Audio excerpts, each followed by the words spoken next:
Friends, இன்றைக்கி நம்ம மாடித்தோட்டத்தில் ஒரு சில அப்டேட் வீடியோ தான் பார்க்க போகிறோம். இது வந்து நம்மளோட யூடியூப் ஃப்ரெண்டான ஸ்ரீஜா லைஃப் ஸ்டைல் சிஸ்டர் வந்து நிறைய விதைகள் கொஞ்சம் நாளைக்கு முன்னாடி அனுப்பியிருந்தாங்க. அதை நான் ஒரு ஷார்ட்ஸாகவும் போட்டிருந்தேன். இது வந்து மூக்குத்தி அவரை விதை 2 விதை ஊனியிருந்தேன். ஒன்று தான் நல்லா வளர்ந்து கொஞ்சம் கொடியேறி இருந்தது.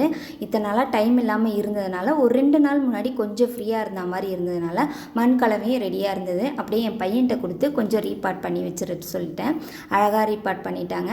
பந்தலுக்கு கீழே வச்சுட்டோம்னா டக்குன்னு கொடி பிடிச்சி ஏறுறதுக்கு ஈஸியாக இருக்கிறதுனால அங்கே கொண்டு போய் வச்சுட்டேன். அடுத்ததாக எங்கள் அப்பா ஒரு 11 ரோஸ் செடி வாங்கியிருந்தாங்க. அதில் எனக்கு ஒரு 3 ரோஸ் செடி கொண்டு வந்திருந்தேன். அதோட அப்டேட் தான் பார்க்குறீங்க. 2 ரோஸ் செடி நல்லா தழைஞ்சிருச்சு. ஒரு ரோஸ் செடி இறந்தே போயிடுச்சு. அந்த நேரத்தில் என்கிட்ட மண் கலவை இல்லாததுனால 2த்தையும் ஒரே தொட்டியில் வச்சுட்டேன். அதனால தான் வீணாக போயிடுச்சுன்னு நான் நினைக்கிறேன். அப்படியே போகிற போக்கில் ஒரு 3 வெண்டைக்காய் ஒரு கத்திரிக்காய்னு இருந்துச்சு. அதையும் படிச்சுக்கிட்டேன். இந்த வீடியோ உங்களுக்கு பிடிச்சிருந்தா லைக் பண்ணி ஷேர் பண்ணி சப்போர்ட் பண்ணுங்கள். தேங்க்யூ. Happy gardening.